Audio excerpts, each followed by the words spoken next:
Crossed every barrier to reality. They're coming to get you. You!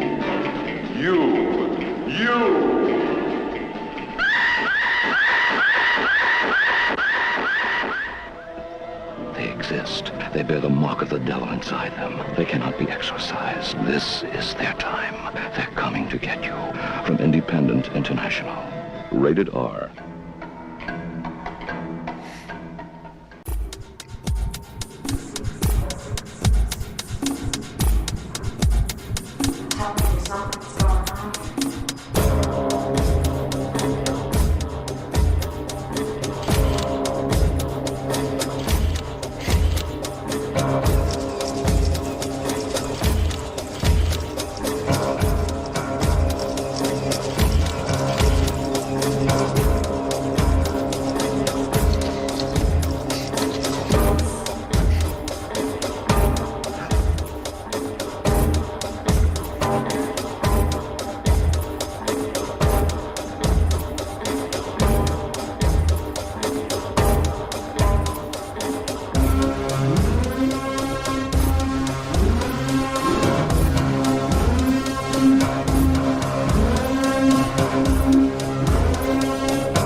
The Case of the Bloody Iris. Oh.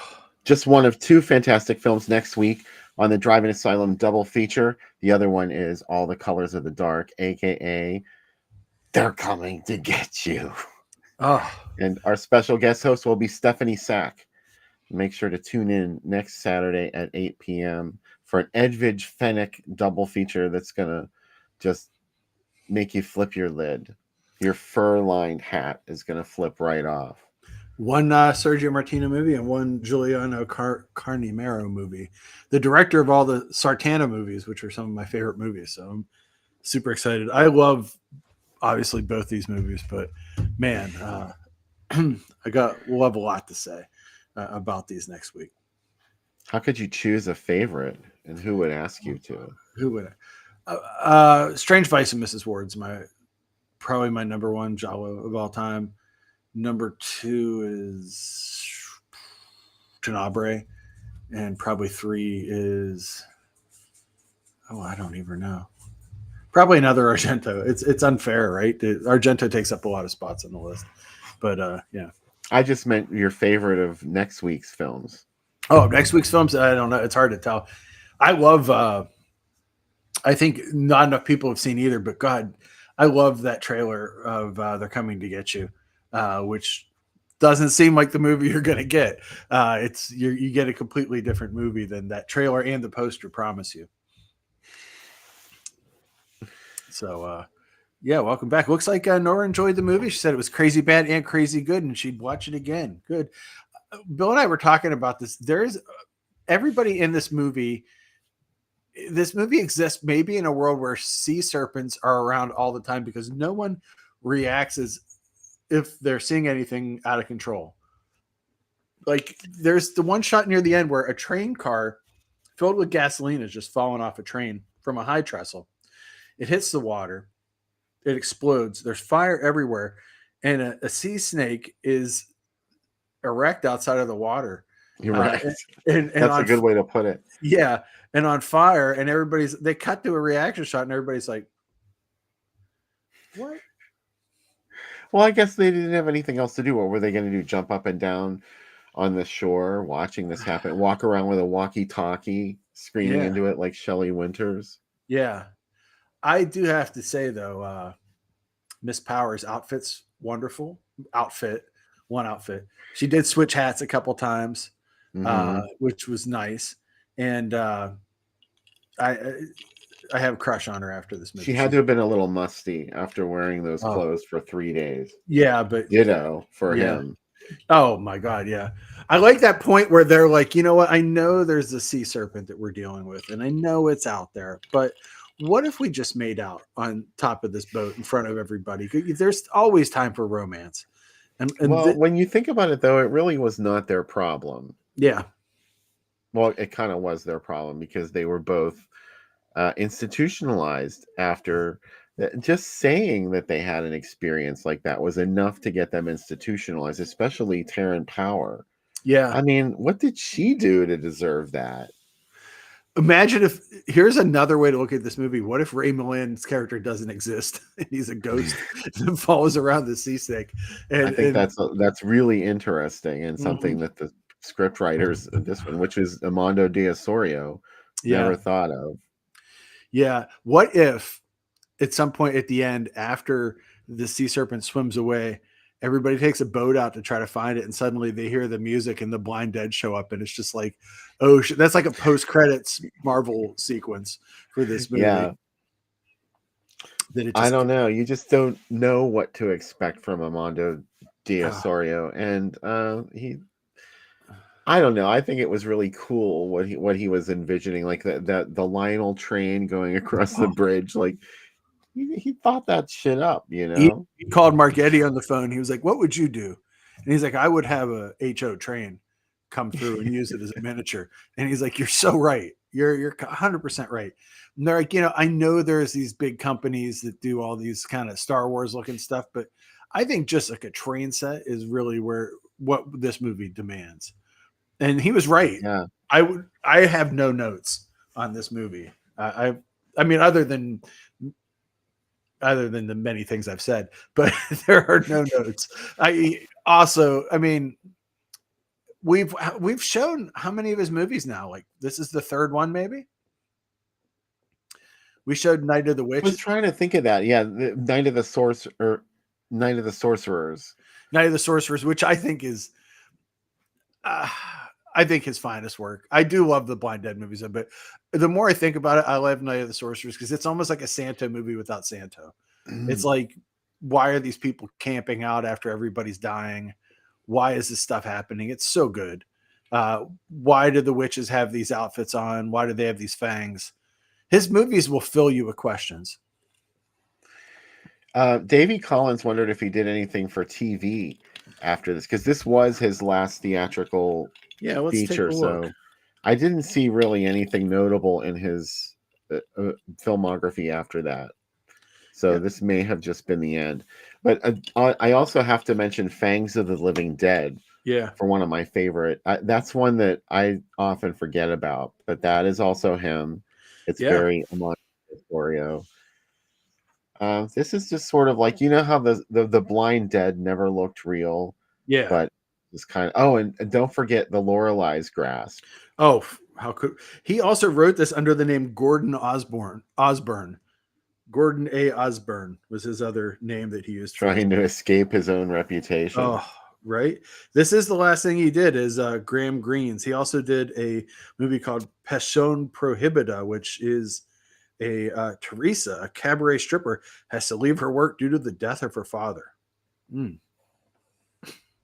And yeah, that looks pretty good. Actually, I'm going to be looking that one up. So, and Night of the Seagulls, Demon Witch Child, The Oh, Ghost I Galleon. forgot about Demon Witch Child. Holy Yeah, shit. That movie is yeah, ridiculous. yeah. I think that When this, might actually be my least favorite Diasorio film. oh man, a lot of stuff, tons of stuff, man. He really did it. Oh, I love him. And they're still making, they're trying to make Blind Dead movies to this day. nobody really gets the Blind Dead kind of like he does. I like that the Blind Dead movies also exist in this Euro horror universe where everybody is making out all the time, Oh sporting, yeah. like even though there's these undead priests wandering around on skeletal horses, there's still time for a little sapphic makeout session because And what? sexual assaults, especially. Yeah, exactly. For some reason, that becomes like the thing to do in Armando Yeah, Diaz-Soria. and also it's like a sporting goods store can hire the world's hottest models to get on a boat and try to create no publicity is bad publicity kind of campaigns that they're stuck on this boat Holy shit. and That whole plot, it oh my just god, keeps me up at night. it does. And then they bring this radio, and how did they get radio that far out? And they're like, just I'll listen to this radio, and then they hear the Blind Dead music, and then when you get on, why would you get on to a Spanish galleon ship? Oh my god, so baffling decisions made by complete morons. That's what I demand in my movies. And then then you have the Knights Templar, who all the legends about were true. They really did stamp on the cross and kill virgins and drink their blood, and they're still doing it. Fuck yeah. See, I told you it was a documentary. Mm-hmm. It's just I consider those like more like a Mondo film. Oh, the Blind Dead films. I like also they're the kind of movies too where like when you go to a town and they're having these weird celebrations and they're like, once a year these undead warrior priests come and they kill a virgin. You're like, yeah, cool, it's time to leave. Let's get out. Nobody gets out. They're like, let's stick around and see if it gets bad. It's gonna get bad. But you know what? There's nothing like that in our. That's why I love your horror, because like we can make horror movies here, but we can't make horror movies like him. You know what I mean? Davey likes Fangs of the Living Dead Oh. too. I love that from the opening scene with that painting of Anita Ekberg and that music playing and everything. It just totally gets me every single time. Talk about diaphanous nightgowns. That movie's full of them. I love diaphanous white nightgowns. Really, like I think that's what's missing in horror today, where it's like candelabras, walking around, like get out of the house. Who cares? It's a beautiful white nightgown movie, especially the one vampire in the graveyard. She was apparently buried in her diaphanous white nightgown. I mean, that's what I want to be backlit the whole time. Like, oh my god, I'm back from the dead as a vampire. Not really. None of this is true. I just want to live in Spanish horror world. You know what I mean? Like just like slow motion fog, women slowly running from undead priests. What other place do you want to live in? Come here, Cubby. Let's talk about it. Come here. Let's show the people how much we love your horror. Oh, hello. The fearsome sea serpent himself. He is. Oh, he has litter all over his stomach too. Oh. You're not supposed to tell people now. He's embarrassed. I know. Like, can't you be discreet? Yeah. Oh, anyways, say hi to the folks, Cubby. Hi, folks. Cubby, I don't know why you're not offended by those pictures that Sam and Becca posted of you with your tongue hanging out the side of your mouth on Facebook. It was like a Lindsay Lohan moment. He was really drugged up too. They gave him 2 different sets of pills to go to the vet, and it wasn't enough. He lost his mind at the vet. They came out and they said, we can't give him any more tests. Like, he has tried to bite everybody. And he's so cute. I think that's a problem because everybody like misjudges how nutty he is. And they're like, certainly he's not going to try to kill all of us. Of course he is. And of course he did. And such is life. But he's feeling good. He had a good checkup, his senior checkup. No one knows how old he is. He could be 12. He could be 15. He could be 8. Nobody knows. We've had him 7 years, so he's at least 7. That's all we know. And he has a son. Cubby is an at least 300-year-old vampire. And he has a son, Houdini. So we did meet his son, Houdini. So, and yeah. His alleged son, Houdini. And Dracula had a daughter, too. Yeah, and his wife, Pooh Bear. He was once married. He has a girlfriend across the street now, though, whose name is Pepperoni, and she attacked him or Bacon. Sorry, yeah, get it right, Dad. Bacon, and she attacked him last week. He was out trying to walk through the yard, and she jumped him and tackled him, and he was just screaming. So I had to pick him up, and she was jumping up on me to try to get him, and yeah. So now he's on CBDs and a bunch of other drugs, Gabbies, and all sorts of stuff. He takes the same pills as his mom. What are you doing? All right. That's his appearance. He says, goodbye, everybody. I'm going back to sleep. Cubby, before you go, what is your opinion of the Blind Dead series? Wonderful. Wonderful. I prefer the movie. As a Mexican, I prefer the movies of my people, but I mean, the Spanish are good as well. I like. Very well. He says his favorite movie is Even the Wind is Afraid. That's his favorite, and he also likes. I like that one too. And he likes The Stone Hand, and he likes. He does like, if he's going to like Spanish horror, El Hombre Lobo is where he's going to go. Thank you. Yeah, I totally agree with you. Yeah, he is El Hombre Lobo. Look at him. My favorite being Night of the Werewolf from 1981, released in the States as The Craving. The Craving. Some thought it was just a myth, right, Cubby? Well, it wasn't a myth. It was not. Let me tell you. Oh, no, here he goes. Chicky. This is his Chicky personality, we call it, when he loses his mind. Why is your heart beating so fast? What is so wrong? All right, I'll put you down. Oh. What a life we live here. Yeah, he's on a couple different pills now. It's a good life for him. So where do we go from here? I think we all feel better after watching this movie. It was escapism, and that's what we need. You could not escape the sea serpent. You could not. One thing that really pissed me off about this movie is they don't even hurt it at the end of the movie. All they do is scare it and chase it back to its aquarium. Like, it's killed a bunch of people, right? Yeah. It's like at Jaws, at the end of Jaws, they're like, should we blow it up with dynamite or should we let it swim? Let's let it swim away. Everything's fine. It won't come back. We're totally fine. Imagine at the end of, it's like at the end of Grizzly, if Grizzly walked away. That's what this movie tells us. Grizzly should have walked away. It should have.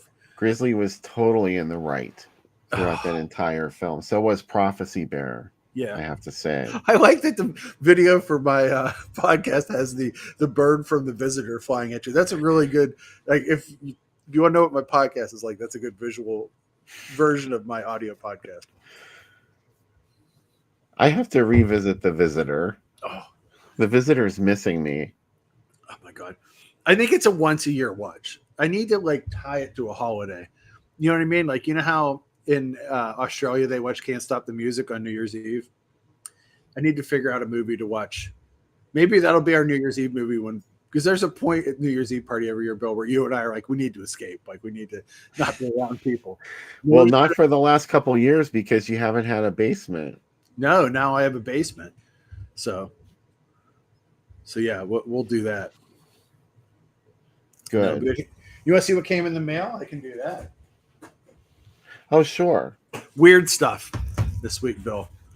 Like sometimes I go through the movies that came in and I'm like, oh, I got in really cool stuff. Not that I didn't get in cool stuff, but weird stuff this week. Also, that taco shirt is amazing. I just want to call that out. The man himself. Yes. Some Milk Creek sent some stuff. Okay. They sent me some Christmas movies. They sent me a Bluegrass Christmas. Look for that on the site. This stars Chelsea Green from WWE. And maybe that's why they sent it. And it's a country Bluegrass Christmas. Okay. We got this movie, Someone Like You. This is like one of those like London kind of romance movies. Yeah. All right. This is more up my alley. This is from Radiance Yokohama Blues, which is kind of cool. I'm very excited about that. Now, here's the two weird ones. I don't know why. Whatever. This is a movie called The Climate Change According to AI Al Gore. This is about a man that meets an AI Al Gore and talks to him about going to divinity school and that he's a plagiarizer. Okay. I mean, I can't wait. I really am excited. This is going to be insane. And then Mill Creek sent this too, and it's a brick, right? I've never watched this show, but they sent me the King Queens box set as well. Oh my God, I love Kevin James. I was going to ask, and that's why I'm showing it. I bet you I would say you probably love Kevin James. Hell yes. Yeah. I love Leah Remini because she was on Saved by the Bell, the few episodes where they worked at the beach, and she was really mean to Zach. So of course, young Sam was like, "She's awesome." A mean Italian girl. I mean, that's what it's all about, right? But look at this brick. They're like, "Sam, do you want to review every?" I've never watched King of Queens before. I do have some trivia about Kevin James, who was his wrestling team member in high school. Who? Mick Foley. They went to the same high school together. Oh wow. Yeah, they were wrestlers together. And Kevin James grew up to be Kevin James. And Thank God. Yeah. They got the weirdest picture of Patton Oswalt on the back. Like everybody else is in action. Look at Patton Oswalt. He's just kind of like, hey, what's up? Whatever, Whatever. Special features include commentary on episodes from Kevin James. And all sorts of stuff like that. So yeah. So I will I'll watch it. But it sounds interesting. This climate change according to AI Al Gore, though, like when I opened it up, I was like, what? Yeah, in this movie, the director confronts an AI generated Al Gore about his life history, his struggle to fulfill his political ambitions, and his exploitation of climate policies to offset his personal insecurity. This film exposes the climate scam. I don't agree with anything in this movie. God,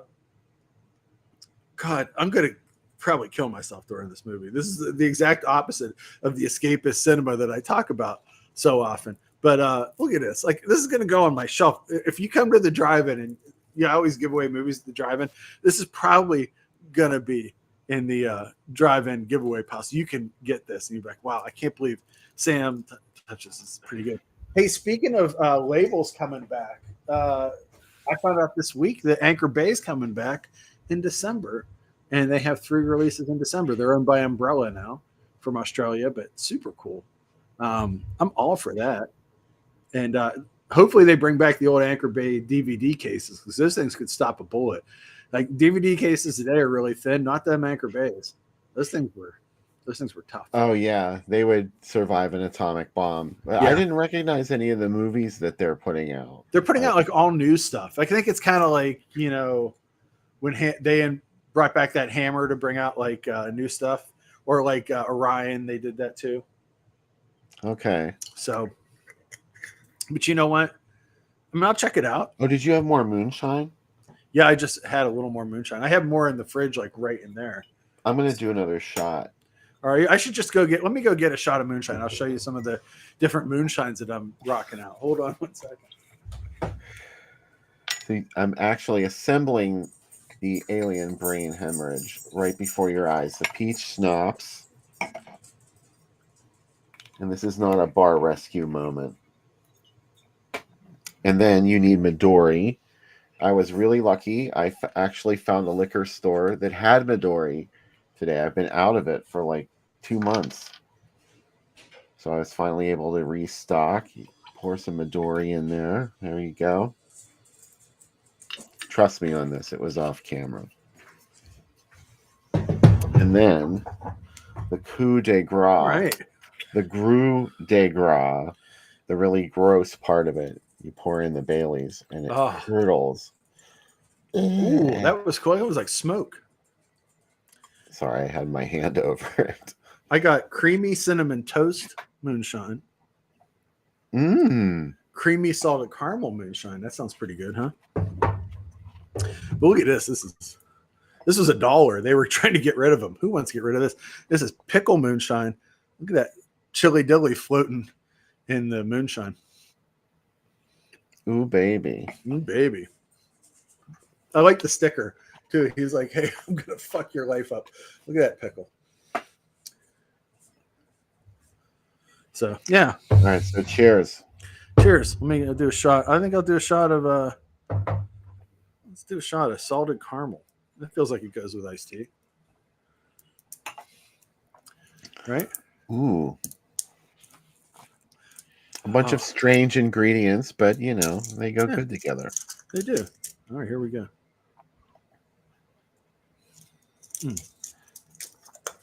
Why on Sunday morning when I wake up from the show am I always very dehydrated and discombobulated? How does this happen? Because like at 2:30 in the morning, I'm like, I should just drink a whole bunch of shots of moonshine, and I don't remember it in the morning.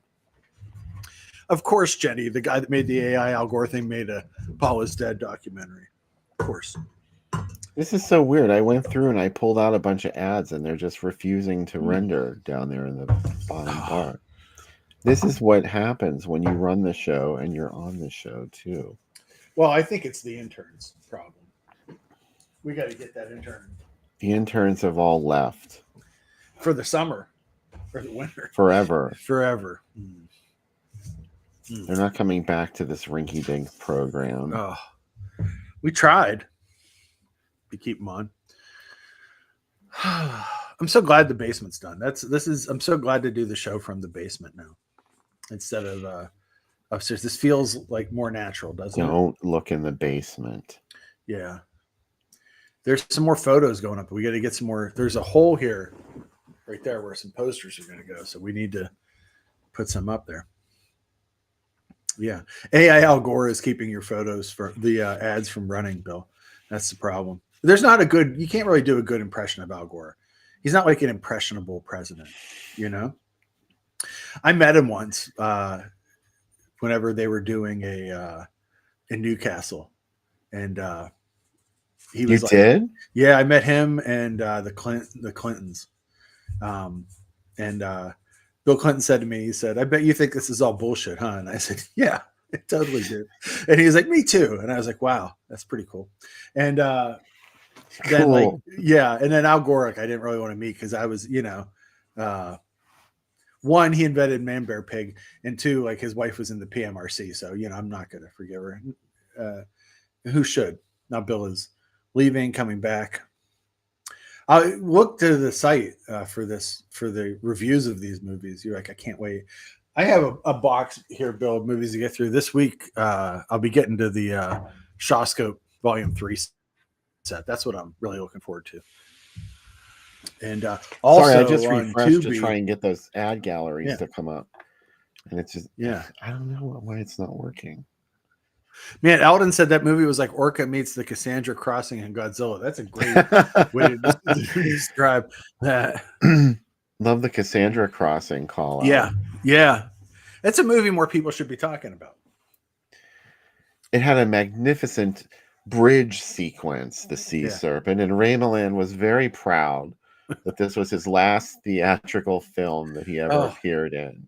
He and you know what? Did you think he and Armando de Osorio got together with a cask of wine on the last night? And they're like, and they're like, "This is the last night. Like, we don't need to make any more movies ever again. Like, this is the capper.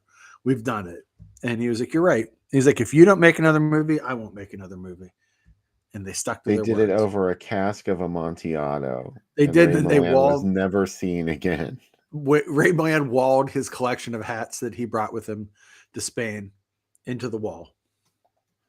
He had at least 3 different hats in this movie. We should have like a little hat fashion sequence that's in each of these. Oh, Bill, I see a preview of the first movie. I assume that this was picked. It finally worked. I assume that you picked this for me. Well, of course.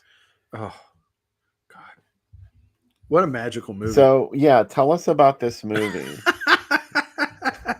Tell us about Suicide. Oh, my God. It's a movie about biorhythms. It's a movie about government occult organizations.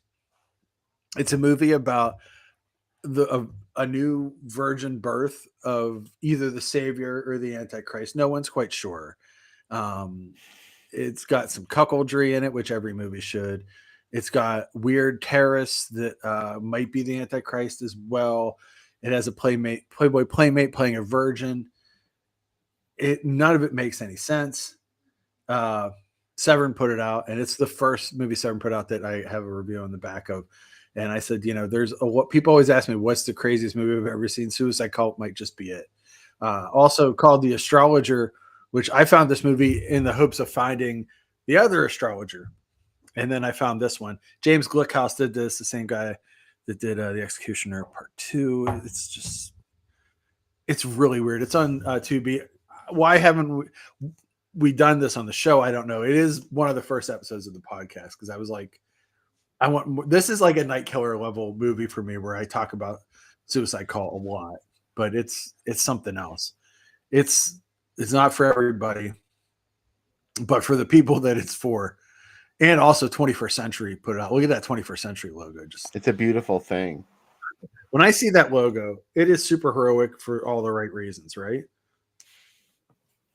I honestly believe that even just a little of 21st Century releasing is enough to change you forever. Oh my God.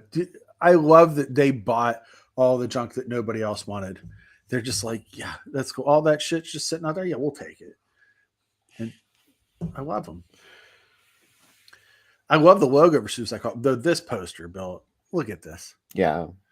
This poster, as weird as this poster is, it is not even 10% as weird as the rest of The Visitor.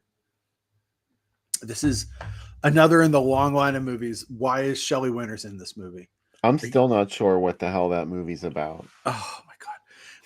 I can give you my thoughts if you'd like. Well, yeah, please explain The Visitor to me. So the devil and Jesus are from space. They fought, the devil died, but the devil left behind all these children.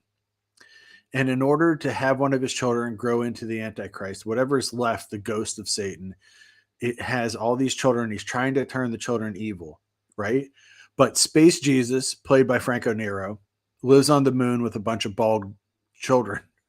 He brings the bald children to Earth to stop the one little girl who could be the son of the devil, who Ted Turner, a character that is definitely Ted Turner, because he owns a basketball team and he lives in Atlanta. And he owns a cable network. Lance Henriksen plays him.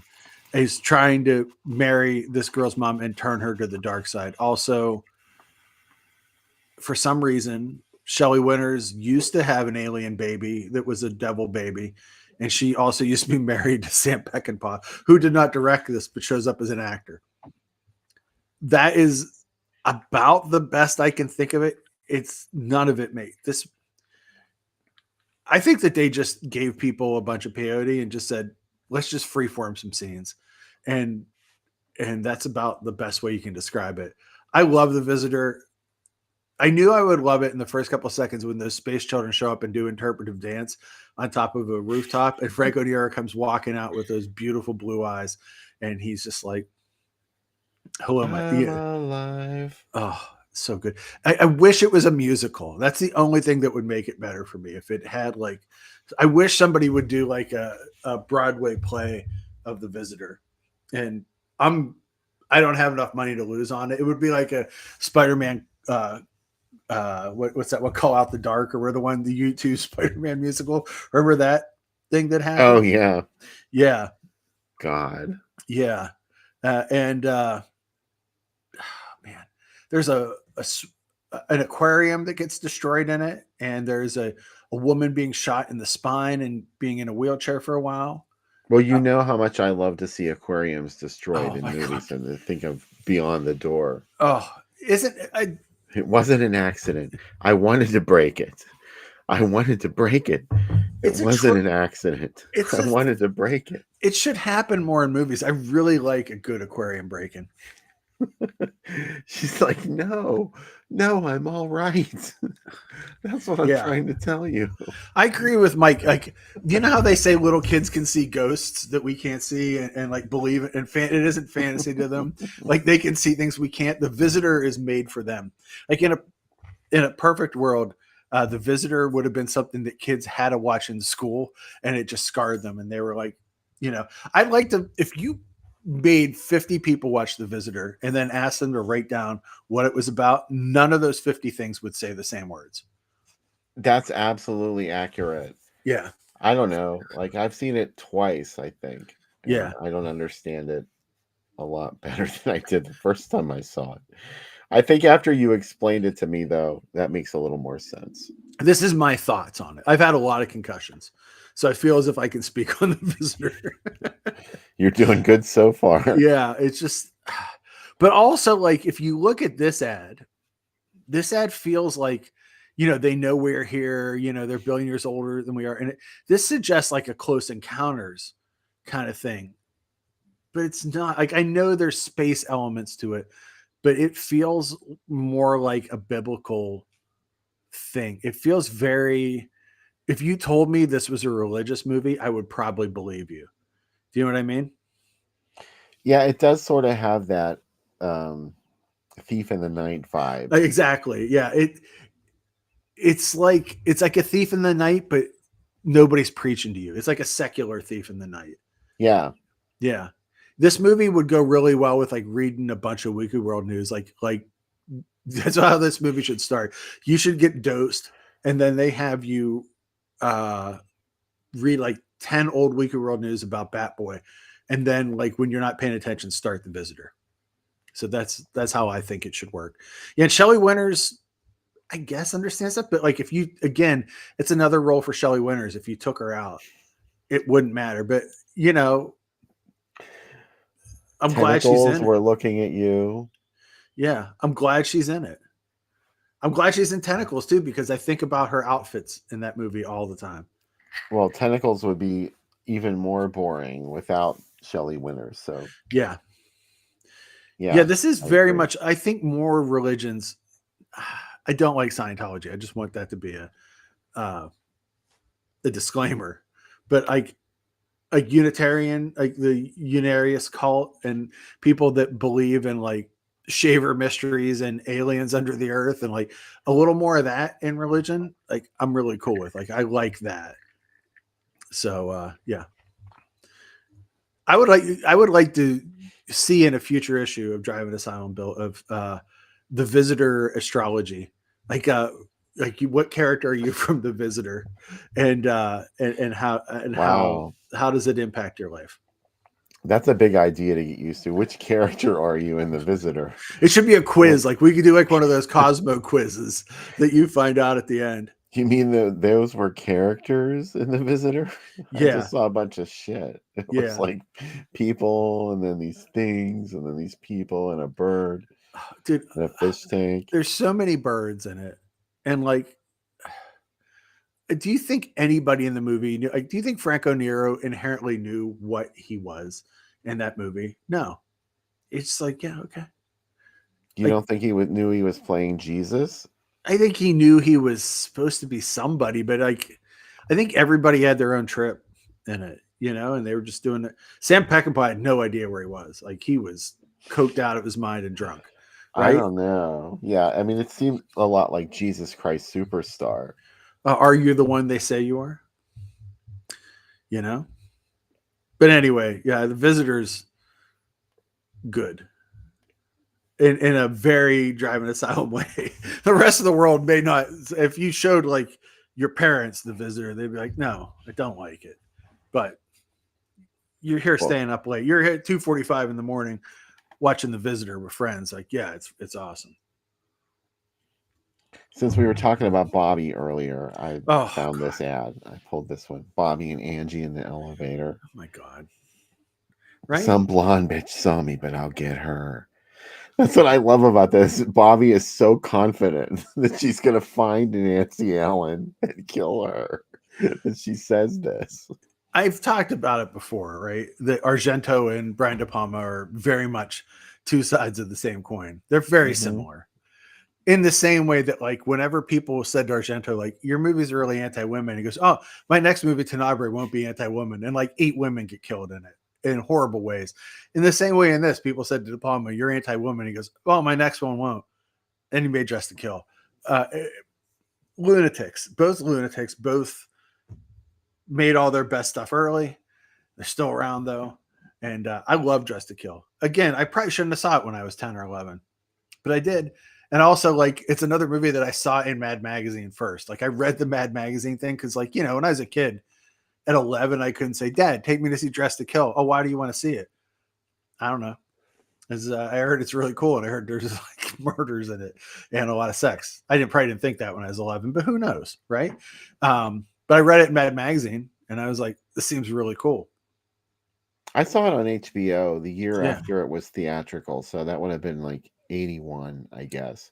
Is it disconcerting to you that stuff comes out so quick now? Like, I'm used to that Yeah. VHS HBO release window. I know I'm dating myself. I know. It's only a couple of months at this point. Maybe I got the new Saturday Night Live movie already. I downloaded it. Like, yeah, it's already out. Like I didn't even know it was in theaters, and I saw that it was on demand, and I was like, what? And it's just crazy. Like, well, there was a lot of anticipation. You know, there wasn't so much product. The market wasn't so oversaturated, and these were the projects that you heard about that were on the horizon, and then you waited for them in anticipation, saw them in the theaters, then you had to wait a year for them to be on HBO, and then later home video. Yeah. Now, like, I'm not ready for him. It happens You know what I mean? so fast now. Yeah. What do you call it? Oh, what other movie did I just see that was on? Francis Ford Coppola's movie's already out. Right, yeah. What's it called? Whatever that big movie is. Megalopolis. Yeah. Megalopolis. I really wanted to go see it in the theater because there was a version of it in theater where a real actor would stand up and ask a question during the press conference, and I love that. I've heard that it's also, here's the thing, I've heard it's an auteur project and it sucks. And you know what? You may as well just tell me that. I mean, come on. Like at that point, I'm like, yeah, I'm 100% into it. It's very Ray Dennis Steckler to have an actor in the audience. Isn't it great? What theaters are going to get that? Like, does every theater get that? Is it not every theater? No. It's not a for sure thing then. No, it's like, it was like theater by theater. I don't think the Pittsburgh showing of it got it. And so did they just cut that scene, do you think? I think in that scene, like, there's a bunch of people just asking questions, and like there's just like a bit of silence when that person should speak. So, which is lame. Like, they should give it to, like, they should, when you come in, when the audience comes in, one person should win the a thing to get to be that person. You get to say the line. You get to say the line. That could be dangerous. You never know what someone's going to say, especially some yokel you just pull in off the street and give them a microphone during the movie. It reminds me of, like, in Catholic Church, whenever people do they have the Passion around Easter, and then everybody gets to actually speak. And there's only one thing you get to say. They're like, should we release Jesus? And you yell, crucify him, which is weird. And then they say, I'll release Jesus, Pontius Pilate says. And you say, no, we want Barabbas. My brother would get super jazzed about it. And he would yell, he was like 4. He would yell at the top of his lungs, bring us Barabbas. And my mom would be like, why are you so into this? And he's like, I just love it, Barabbas. And I'm like, what is wrong? What is wrong with you? He wanted to be on the other side. Him. Yeah, he's like, Barabbas seems pretty cool. Like, no. But yeah, so that's what it feels like. I think, though, if you got to get up and ask the question, I mean, that would be pretty cool. Anyways, look at this. This is where the magic is. Well, these were all ads from Detroit, and I just happened to see this in there. Detroit was one of the cities. Yep. They got Messiah of Evil as Return of the Living Dead. This is my test T-shirt, Bill. When I wear it, because people always say to me, like, oh, I love that movie. And I'm like, but I think you would be the only person to be like, oh, cool. Like, it's a Messiah of Evil shirt. Has anyone ever recognized it? No, they all think it's Night of the Living Dead. They don't even think it's Return of the Living Dead? No. Nope. So, oh, well. I've realized sometimes that the stuff we're into are things that, like, literally tens of people get excited about. So it's good. It's good to still be that much of a nerd when you're in your 50s, I think. That's what I've tried. Oh, I'm so excited for what's coming up, Bill. So we were talking about it, so I had to Oh, pull this one out too. It wasn't an accident. I had to pull it out. I wanted to pull Beyond the Door. I like that it's in its second evil week. The evil is here. Yeah, the evil is here. Am I frozen on your screen? I'm frozen on mine. No, you're not frozen. Huh. My whole desktop is frozen. How weird's that? Oh, so you can't see the ads anymore? No, I'm watching it on my phone. Like I can't even click out of this window. But I'm just gonna stay on. I'll be a disembodied voice and watch it on the A disembodied voice. yeah. I'm just gonna be a ghost. Well, this is the ad for The Dark and Beyond the Door 2 Oh, that I pulled out.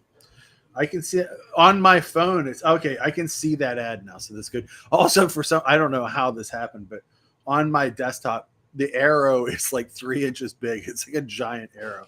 This is like oh man, if I disappeared anytime, that's what's happening. I guess. I mean, I can still see myself moving on this other screen. It could be the influence of Satan. It could be. This also feels like playing a delay pedal. Like I feel like I'm like delayed by a couple seconds. So I do like playing the delay pedal. So this Okay, I did lose you. Oh oh wait, there you go. You're like blinking in and out now. I'm gonna have to restart my computer. This is a strobing Sam Panico. Oh, Well, that's only on my end. I don't think it's actually going out over the air. Oh yeah, it is. I'll restart. I'll be right back. Okay. So while Sam is rebooting, we can talk about this ad for The Dark and Beyond the Door 2. You know, Film Ventures was sued by Warner Brothers for Beyond the Door because it resembled The Exorcist. I don't know who would ever think something like that, considering that Juliet Mills's head turns completely around backwards, and there's a couple other similarities. So I guess they lost the lawsuit and they had to pay Warner Brothers a whole bunch of money. And Beyond the Door 2 was a way that they got it back because they just stuck this out. This movie was already made. Of course, it was Mario Bava's Shock, and which had never been released into the States. And it happened to feature the young actor who played Juliet Mills's son in Beyond the Door. And he was also in Mario Bava's Shock. So like, okay, sequel. Here it is. Sam, I think you're rejoining us. Hello? Sam, you've gone beyond the door.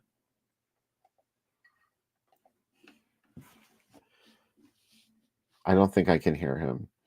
All right. So anyway, you know that Beyond the Door and Beyond the Door 2 are two absolute faves of ours. Thanks for everybody for hanging out with us tonight, by the way. We got 21 viewers, even now at almost 3 a.m. So that's really cool. Let's see, what else can we look at? Here we go. These are two movies, these two AIP films. I don't know. I'm not really crazy about Horror House. This was a movie that we saw at the Super Drive-In Monsterama in Vandergrift, PA, during one of the drive-in festivals. And I don't know. I just totally didn't feel it. Frankie Avalon did not turn me on. Crimson Cult is great, though. That's definitely a fantastic horror after horror. Here's one that really gets me excited, Scared to Death. A fabulous 1980 film. It's just amazing. Or 1981, sorry. I think it was actually screened at a festival in 1980, released theatrically in 1981. This was somebody's idea of making an alien film and not making an alien film because of obviously a lack of a budget. So instead of actually they took a lot of the same aesthetics, like this in this ad you can see that there's a grate and it's kind of misty, and there's this shape of a monster down at the end of a hallway, almost like one of the Alien terrifying moments, but not really. If this is taking place in a sewer on Earth, and it's not an alien creature, it's sort of like a genetic misfire that someone created in a laboratory. Of course, it's just like a humanoid shape, almost like a man in a suit. That seems to be how those monsters go. And yeah, I think we did do this, Eldon. I think we did Scared to Death already. If we didn't, we definitely should. Vinegar Syndrome, or it might have even been Severin. I don't remember. Somebody put this out recently in a really nice total, like, remaster, and it's beautiful for a low budget film, and it's all about that suit. The suit is just amazing. It doesn't really even, I mean, it's obviously a man in a suit, but it resembles Giger's Alien in many ways. I'm surprised they didn't get sued. Anyway, I don't think Sam is going to be able to come back. I think Sam has been sucked into the mirror with Carol Ann. So maybe this is a good time to just end the show. Next weekend, we're going to be on as a double at 8 p.m. Saturday night. We're going to have Stephanie Sack, and she's going to talk to us about two fabulous Edwidge Fenwick gialli. I almost said giallos. So join us next Saturday night, and 8 p.m. Groovy Doom, Facebook, and YouTube. Until then, have a great week, folks. Thanks for hanging with us. I'll see you next week. Bye-bye.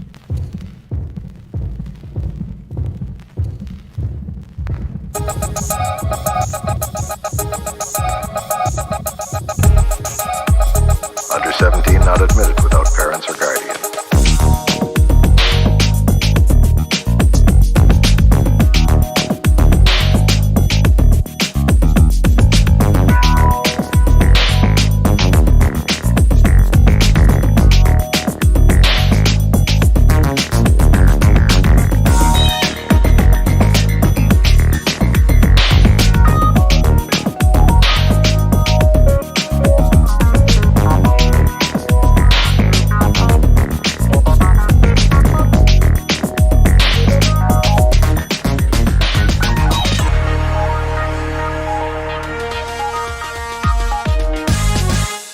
Under 17 not admitted without parents or guardian.